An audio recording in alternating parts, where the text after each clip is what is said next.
Big TV భక్తి సమాచారం WhatsApp ఛానల్లో జాయిన్ అవ్వండి. అన్ని విశేషాలు ఎప్పటికప్పుడు తెలుసుకోండి.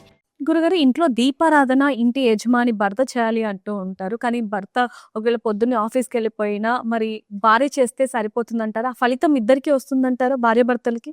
మనకి కిలో బంగారం గవర్నమెంట్ ఇస్తుందంటే భర్తే రావాలంటే భర్తే వెళ్తున్నాడు. ఆధార్ కార్డ్ భర్తే రావాలి అంటే భర్తే వెళ్తున్నాడు.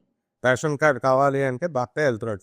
ఇటువంటిప్పుడు మ్యాండేటరీ అనేటటువంటి పనులకి వెళ్తాడు. దేవ పూజ కూడా మ్యాండేటరీ, కంపల్సరీ యజమానే చేయాలని రూల్ లేదు. యజమాని చేసుకోవాలా, ఇల్లాలు చేసుకోవాలి. ఇద్దరు కూడా ప్రతిరోజు చేయాల్సిందే కంపల్సరీ. కాబట్టి ఆయనకు ఆఫీస్లో ఎన్ని పనులున్నా, ఎంత హడావిడిగా ఉన్నా ఫస్ట్ ఇంట్లో చేయకుండా కనుక పూజ చేయకుండా కనుక వేస్తే దరిద్రం పడుతుంటుంది. అలాగే ఇల్లాలు కూడా ఇంటిలో ఆమె ఎన్ని పనులున్నా సరే ఇంటికి ఆ దేవుడికి దీపారాధన చేసే వెళ్ళాలి. అలా లేకపోతే కనుక ప్రమాదాలు జరుగుతాయి. And at the same time ఆమెకు చక్కగా ఈ యొక్క ప్రమాదాలే కాదు, ఈ యొక్క ఇవి కూడా జరుగుతాయి. ఏంటంటే అనారోగ్యం పాలైపోవడము, ఆ రోజంతా కూడా బయట మనశ్శాంతి లేకపోవడము, ఇలాంటివన్నీ కూడా జరుగుతాయి. మనం అందువలన ఈ యొక్క ఇద్దరు కూడా యజమాని కుదరదండి అని మరి వెళ్ళాల్సి ఆ విధంగా ఇద్దరు చేసుకుంటే మంచిది.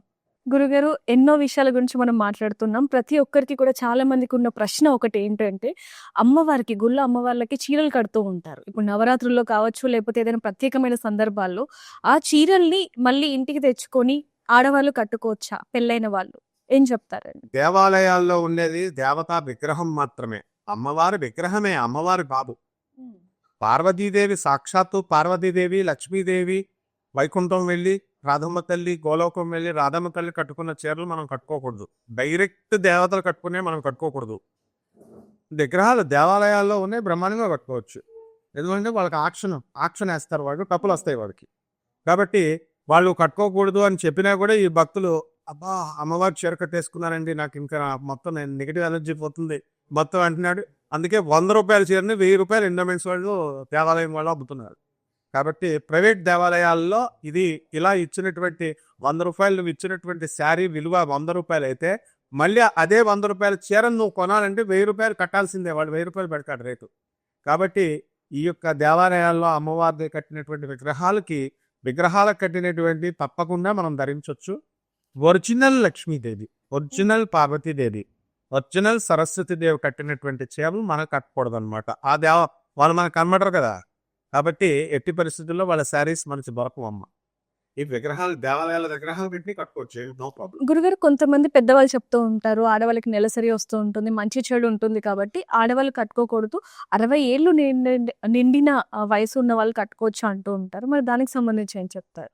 ఆనది అని అనగానే ఆ నెలసరి అనేటటువంటిది ఆమె జీవితంలో ఒక భాగం.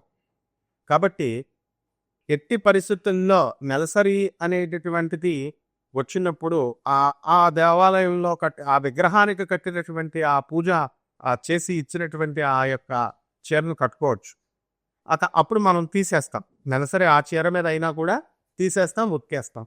కాబట్టి నిర్మోహమాటంగా పట్టుకోవచ్చు. ఎవరైతే ఇలాగా ఏదో దేవత వస్త్రంలాగా మన వాళ్ళంతా కూడా చెప్తా ఉంటారు. కాబట్టి ఎట్టి పరిస్థితుల్లో ఆడవాళ్ళంతా కూడా 60 సంవత్సరాలు దాటిన వాళ్ళే అవసరం లేదు. ఈ 60 సంవత్సరాల లోపల ఉన్నటువంటి వాళ్ళు, నెలసరి ఉన్నటువంటి వాళ్ళు దర్జాగా కట్టుకోవచ్చు. ఇలాంటి మూఢనమ్మకాలు అన్ని కూడా పెంచుతున్నారు, ఇది మంచిది కాదు. గురుగారు, అదొక్కటే కాకుండా అమ్మవారికి సమర్పించిన పువ్వులు లేకపోతే గాజులు కూడా అక్కడికి వెళ్ళినప్పుడు ప్రసాదంతో పాటు ఇవి కూడా ఇస్తూ ఉంటారు. గాజులు, అమ్మవారి దగ్గర ఉన్న పువ్వులు, మాల లేకపోతే ఇవి ఇస్తూ ఉంటారు. వాటిని స్వీకరించచ్చా అంటే ఏం చెప్తారండి? అది దేవాలయం అమ్మ, బిజినెస్ సెంటర్.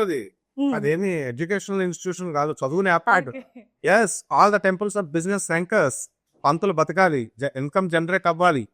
ఎండోమెంట్స్ డిపార్ట్మెంట్ పంతులు ఇవన్నీ ఈ పూజ చేసుకోవట్టాడు. ఎవరైనా పంతులు గారికి ఇల్లు కట్టిస్తాడా? కమాన్, ఐ ఛాలెంజ్. ఎవరైనా ఒక గోల్డ్ ఇస్తాడా? కమాన్, గోల్డ్ 2 లక్షల రూపాయలు వస్తుందంటారు, ఇమ్మనండి గోల్డ్. దొంగ మాటలు, దొంగ పూజలు, దొంగ అబద్ధాలు చెప్తే ఇస్తారు. మోసం చేసి నీకు 10 లక్షలు కలిసి వస్తుంది, నీకు సీఎం పోస్ట్ వస్తుందంటే ఇస్తారు. కాబట్టి all the temples are business centres. అందులో ఇచ్చినటువంటి అట్రాక్షన్, నువ్వు 100 రూపాయలు ఇస్తే దేవుడి మెడలో ఉన్న దండ తీసి నీకు వేస్తాడు. వీడు ఫీల్ అయిపోతాడా? అమ్మవారు కట్టుకున్న దండ నాకు వేసాడు, ఇస్తే నా స్టార్ మారిపోయింది, నేను కోటీశ్వరుని అయిపోతాను అనుకుంటాడు. అడుక్కుంటేనే వాడు చచ్చిపోయినా కూడా నేను చూసాను. ఒరే బాబు, మా బెజవాడలోనే, మా గుడిలోనే వాడికి మొత్తం దండేసేస్తే ఆ పూజారి నాకు ఇచ్చేసాడు, ఇంకేముంది నా అప్పులన్నీ తీరిపోతాయి. ఓ ఫ్యాంటాస్టిక్ అంటే ఇది విగ్రహంలో వేసింది నాయన, సాక్షాత్తు దుర్గమ్మ తల్లిగా పార్వతీదేవి మెడలోలాగా ఫీల్ అవ్వద్దు, నువ్వు ఎక్కువ డబ్బులు ఇచ్చావు కాబట్టి నీకు పంతులు ఇచ్చాడు అంతే, నువ్వు డబ్బులు ఇవ్వకు, ఇస్తాడేమో చూద్దాం. ఇచ్చిన కుంకుమ వెనకాల వేసుకుంటారు తిరుపతిలో. చిన్న పిల్లోడు నువ్వు 10 రూపాయలు వేయలేదనుకో వాడి ప్లేట్లో, ఇచ్చినటువంటి కుంకుమ ముందు ఇచ్చేస్తాడు, గోవిందరాజు చంపూరి అని ఉంటాడు, వెనక్కి తీసేసుకుంటాడు. సో వీళ్ళు ఎక్కువ ఫీల్ అయిపోకూడదు. ఇవన్నీ కూడా దేవాలయాలంటే విగ్రహాలు మాత్రమే, అది ఏ దేవాలయమైనా సరే. అందులో ఉన్నవాళ్ళు పంతుళ్ళు వాళ్ళకి డబ్బులు దక్షిణలు ఇస్తేనే వేస్తారు, దానికి పువ్వులు మీకు ఇస్తారు, అవి నిర్మోహటంగా ఇంటికి పట్టుకెళ్ళొచ్చు. ఏదో పెద్ద దేవత సాక్షాత్తు ఏదో మన శ్రీకృష్ణ పరమాత్మ వెళ్ళి పారిజాత పుష్పం తెచ్చుకున్నట్టు ఫీల్ అయిపోయిన అవసరం లేదు. ఎక్కడ దేవలోకంలో జయించి తెచ్చుకున్నాడు ఆయనకి ఇంద్రుడు ఫ్రీగా ఇచ్చేలా అని. ఇంద్రుడు తోలు తీసేస్తే అప్పుడు ఇంద్రుడు పట్టుకొచ్చి సరళ చేసి కృష్ణుడికి ఇచ్చాడు. కాబట్టి దర్జాగా ప్రతి దేవాలయంలో ఉన్న పుష్పాలు పట్టుకెళ్ళొచ్చు, గాజులు వేసుకోవచ్చు. మీరు కనుక వేసుకోకపోతే ఆ పంతులు మార్కెట్లో అమ్మేస్తారు మళ్ళీ తీసుకెళ్ళి. అందరికి ఓకే, అవే జరుగుతున్నాయి అక్కడ. అక్కడ ఉన్నటువంటి పువ్వులు ఎగులు అవన్నీ తీసేసుకోవాలి భక్తులు, లేకపోతే మళ్ళీ రొటేషన్లో వాళ్ళు వస్తారు, ఆ షాప్ వాళ్ళు తీసుకెళ్తారు. ఇందులో ఏం మొహోటం లేదు.